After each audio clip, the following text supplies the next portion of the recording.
Olá, por certo, muitos, talvez você, já ouviu esta frase de seus pais. Estude para ser alguém na vida, meu filho, para não acabar como seu pai e sua mãe. Talvez você tenha ouvido, tudo que eu e tua mãe conquistamos foi com bastante esforço, trabalho, suor. Talvez você seja este pai ou esta mãe. É claro que os pais desejam o melhor para os filhos.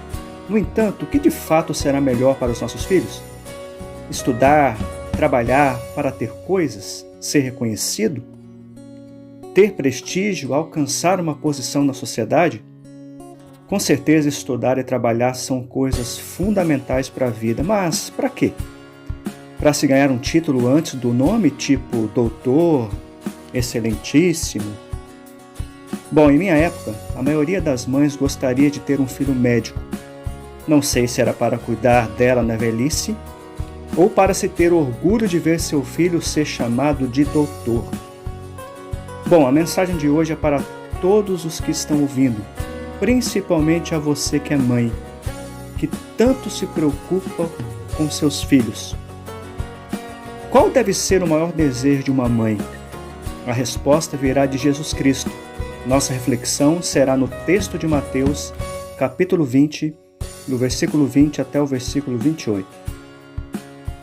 Versículo 20 diz o seguinte: Aproximou-se dele, de Jesus, então a mãe dos filhos de Zebedeu com seus filhos, ajoelhando-se e fazendo-lhe um pedido. É provável que esta mãe seja Salomé, possivelmente irmã de Maria, a mãe de Jesus. Teríamos aqui a tia com os primos de Jesus, Tiago e João. O que talvez explica sua coragem, sua proximidade, mas ela se aproxima com bastante respeito. Ela reconhece o valor de Jesus, se dobrando diante do rei. Vemos sua humildade, seu amor de mãe, suas boas intenções. Que cena bonita, não é mesmo? Uma mãe intercedendo pelos filhos diante de alguém digno de todo respeito. O que pedir para um rei? Que grande oportunidade! Vemos uma mãe preocupada com o futuro dos filhos. No entanto, em certo ponto, desorientada. No versículo 21, diz o seguinte: Perguntou-lhe Jesus: O que você quer? Ela lhe respondeu: Concede que estes meus 2 filhos se sentem, um à tua direita e outro à tua esquerda, no teu reino. Bom, Jesus, o rei, educadamente ouve aquela mãe. Então ela pede ao rei as posições mais elevadas que alguém poderia ter no reino. Posições de honra, prestígio, poder. Certamente a ideia de reino na mente dos discípulos ainda não estava muito clara. A esperança messiânica naquele momento estava associada à prosperidade na nação de Israel. Um reino de prosperidade política, econômica e social. Verso 22 diz o seguinte: Jesus, porém, replicou: Não sabeis o que pedis? Podeis beber o cálice que eu estou para beber? Responderam-lhe: Podemos. Jesus acabara de falar de seu sofrimento, morte e posterior ressurreição. Não estava entendendo que o sofrimento precederia a glória de um reino bem mais amplo, conquistado não por poderio militar, mas através do amor de Jesus.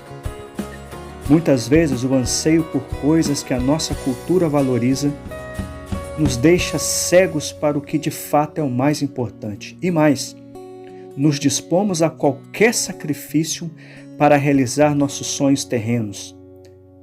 Saiba, nossos filhos constantemente são tentados a isto.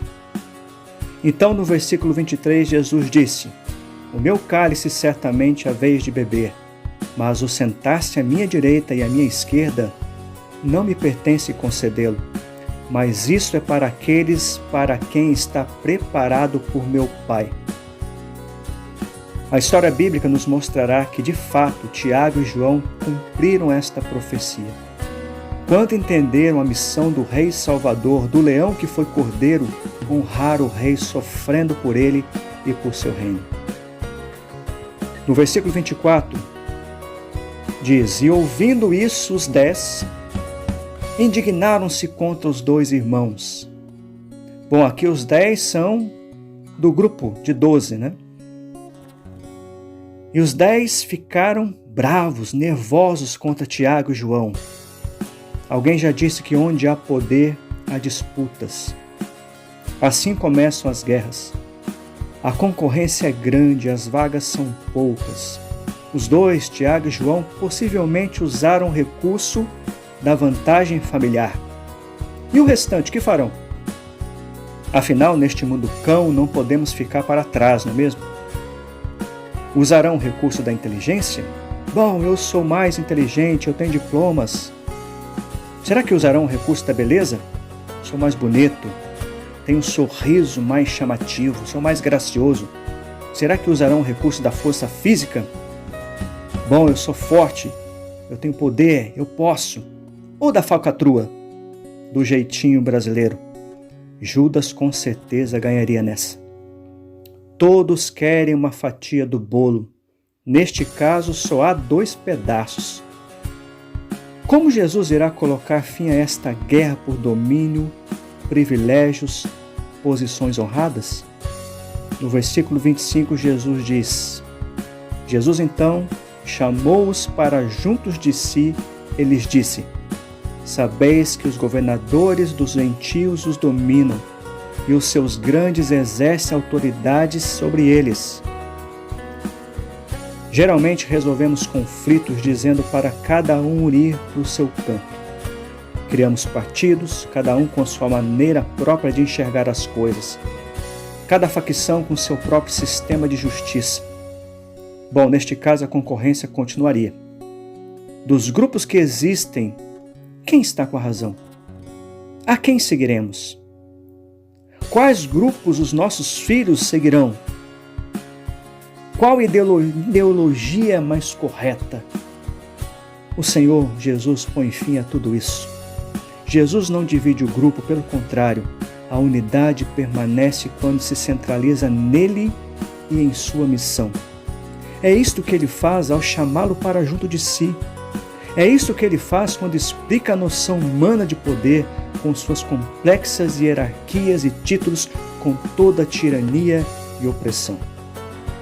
O sábio Salomão já nos disse isso. Em Eclesiastes 4, versículo 1, em suas observações acerca do mundo, Salomão nos diz: observei ainda toda a opressão que ocorre debaixo do sol. Vi as lágrimas dos oprimidos e ninguém para consolá-los. Os opressores são poderosos e suas vítimas indefesas. Você quer estar entre os que oprimem ou entre aqueles que enxugam lágrimas? Mães, o que vocês querem para seus filhos? Considere o que Jesus diz no versículo 26. Não será assim entre vós. Antes, qualquer que entre vós quiser tornar-se grande, será esse o que vos sirva. E versículo 27, qualquer que entre vós quiser ser o primeiro, será vosso servo. Fica claro que neste mundo as coisas ainda permanecerão as mesmas.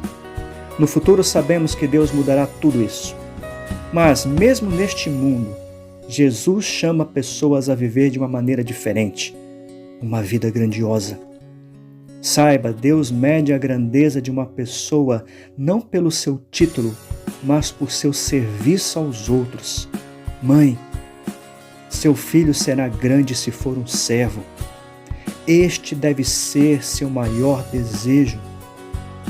Uma simples dona de casa, um pedreiro, uma cozinheira de escola podem ser grandes. Bom, ele pode ter o título, a posição, o diploma que desejar, não há problema nisso. Porém, se um dia ele for doutor ou um simples agricultor, será para ajudar pessoas, servir por amor. Pois, versículo 28 nos diz: assim como o Filho do Homem não veio para ser servido, mas para servir e dar a sua vida em resgate de muitos. Não há posição, privilégio, prazer, carreira, glória maior do que sermos parecidos com Jesus.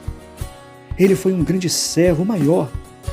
E o momento em que mais nos parecemos com Ele é quando servimos, quando doamos nossa vida aos outros. Imagine um filho assim. É claro que Jesus foi único em seu serviço. Ele morreu no seu lugar para te libertar da escravidão do pecado, de uma vida fútil para uma vida útil. Quero concluir dizendo as seguintes palavras para você, mães, para vocês, mães. Mães, Jesus nos livrou da tirania, da opressão, da ambição de concorrer às poucas vagas para se estar entre os melhores do mundo. Na ética de Jesus, estar entre os melhores é acessível a qualquer um de seus discípulos. Lavar uma simples louça, assentar um rude tijolo, pode ser tão importante quanto assinar decretos, transplantar órgãos, ocupar uma cadeira nas melhores universidades ou dirigir um país. Basta ser um servo, basta ser semelhante a Jesus. É assim que Deus mede a grandeza de alguém. Mães, que isto sim seja a sua ambição e a de seu filho, a ambição de todos nós. Amém.